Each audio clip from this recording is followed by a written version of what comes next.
আজি মানে আমাৰ খাবলৈ মন গ'ল হাঁহ ঘৰতে আছে যিহেতু মানে কিহৰ চিন্তা সেইকাৰণে মানে হাঁহ এটা মাৰিলোঁ আৰু এয়া ধুনীয়াকৈ চাফা কৰি আছে দেহৰ দেউতাকে চাফা কৰি আছে আৰু ঘৰতে থাকিলে খাওঁ বুলি খাব পাৰে এইবিলাক বস্তু মানে সেইকাৰণে পুহি কৰি ল'ব লাগে আৰু এয়া মাৰি কৰি ধুনীয়াকৈ চাফা কৰি ল'লে ইমান ধুনীয়াকৈ চাফা হৈছে চাওকচোন।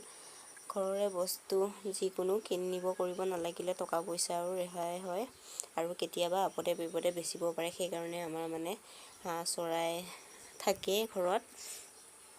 এয়া ধুনীয়াকৈ কাটি কৰি লৈছে একদম পূৰা পিচ কৰি লৈছে। হাঁহটো মানে ইমান বুঢ়াও নহয়, ধুনীয়া গেজেলীয়া হাঁহ খাবলৈও ভাল হ'ব। সেইবাবে ভাবিছোঁ মানে দেহাই খাব মন গৈছে। মাটিমাহ তৰকাৰী মাটিমাহটো এক্সট্ৰাকৈ বনালোঁ। তাৰপাছত আকৌ এইফালে মানে হাঁহ দেউতাকে কাটি কৰি ধুনীয়াকৈ দিলে আৰু এয়া চাওকচোন ধুনীয়া মাংসটো ইমান ধুনীয়া ৰঙা ওলাইছে হয়নে। ইফালে আকৌ মাটিমাহ মই বহাই দিয়া ধুনীয়াকৈ উতলি আছে দেই। তাৰপাছত কঁঠাল গুটি কেইটামানো বাছি ল'লোঁ।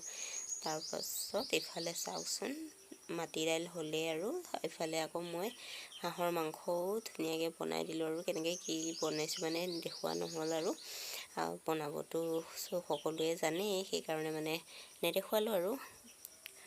তাৰপাছত মানে এইফালে ধুনীয়াকৈ বনাই কৰি আছোঁ আৰু আপোনালোকে হাঁহৰ মাংস কোনে কোনে খাই ভাল পায় কমেণ্টত জনাবচোন। আজিৰ ভিডিঅ'টো ইমানতে সামৰিছোঁ গাইছ দেই। আমাৰ মানে খাবলৈ বুলি ৰেডি। Bye bye.